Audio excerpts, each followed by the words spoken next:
কোটা আন্দোলনকে ঢাল হিসেবে ব্যবহার করে ৭১, ৭৫ এবং 111-এর সকল কুচক্রীরা এক হয়ে যখন বাংলাদেশকে ধ্বংসের এক মহাযজ্ঞে নেমেছিল, এটা মূলত জামাত, শিবির, অন্যান্য ইসলামী জঙ্গি, বিএনপি এবং আমাদের ১/১১-এর কুশীলবদের যে ষড়যন্ত্র, সেটা কিন্তু এখন ফুটেজ দেখলেই স্পষ্ট। আপনার অর্জনগুলোকে তারা টার্গেট করেছে। মেট্রো রেল, ব্রিজ, আপনার যে অর্জনগুলো, এক্সপ্রেসওয়ে, আপনি দেখেন তার পাশের বিল্ডিংটা ভাঙে নাই, এই বিল্ডিংটা ভেঙেছে। ফলে টার্গেট ছিল একেবারে সুপরিকল্পিত। তারা এই ছাত্রদের আন্দোলনকে পুঁজি করে এটা করেছে। রাস্তার পাশে যেভাবে গাড়িগুলো পড়ে আছে, কঙ্কাল পড়ে আছে, মনে হলো যে একটা গাজা বা সিরিয়ার একটা দৃশ্য। যেভাবে ভবনগুলো পুড়িয়ে দেওয়া হলো, পরিকল্পিত হামলা। সাংবাদিকরা যখন যাচ্ছে, তাদের ভিতরে গাড়ি আগুন লাগিয়ে যেতে তারা আগুনে পুড়ে যায়, এই জন্য ড্রাইভার এবং রিপোর্টার কেন বের হয়েছে, এই জন্য তাদেরকে রাস্তায় ফেলে দেওয়ার পিটিয়েছে। গ্রামে গ্রামে পর্যন্ত আপনার হামলা হয়েছে, গ্রামে গ্রামে পর্যন্ত আওয়ামী লীগ নেতা কর্মীদের বাড়িঘর পুড়াই দেওয়া হয়েছে। ক্ষতি অনেক ভয়াবহ ক্ষতি হয়েছে।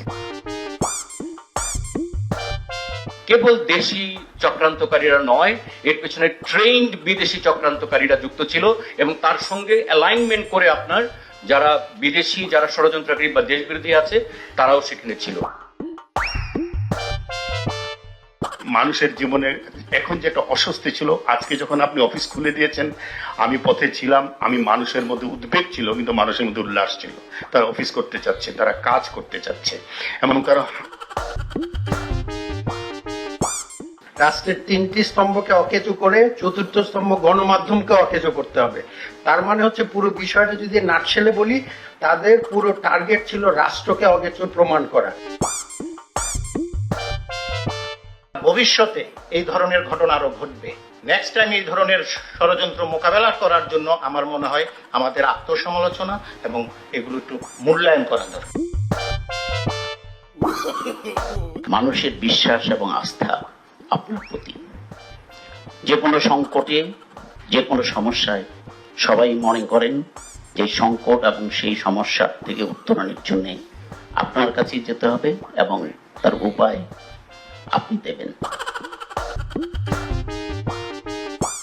মাননীয় প্রধানমন্ত্রী, আপনি বঙ্গবন্ধু কন্যা, আপনার সাহস এবং আপনার আত্মবিশ্বাস বাঙালিকে নানান সংকট থেকে বারবার সংকটের উত্তরণে সহায়তা করেছে। আমরা যারা মুক্তিযুদ্ধের পক্ষে আছি, আমরা মুক্তিযুদ্ধ যারা করেছি, যারা এদেশে বঙ্গবন্ধুর স্বপ্নকে লালন করি, আমাদের এখন দায়িত্ব হচ্ছে এই পুরো পরিস্থিতিটাকে মূল্যায়ন করে আমরা যেন একসঙ্গে একত্রিতভাবে একটা ঐক্যবদ্ধ ভূমিকা পালন করতে পারি। যে লোক চলে আসা, এরা ঢাকা ঠিক বাইরের পেরিফেরিতে থেকে ওই এক এক জায়গা থেকে যারা যেদিক থেকে আসছে, এবং সমস্ত বাংলাদেশ থেকে এই শিবির, জামাত এরা কিন্তু ঢুকে আসতে, সাথে সাথে ছাত্র দলেরও ক্যাডাররা কিন্তু সক্রিয় ছিল। কারণ যতগুলি ঘটনা ঘটছে এরাও কিন্তু সম্পৃক্ত। বাবা, মা, ভাই, বোন সবাইকে মারার পরেও আমি ফিরে এসেছি কেন? ওই গরিব দুঃখী মানুষের জন্য, সাধারণ মানুষের জন্য।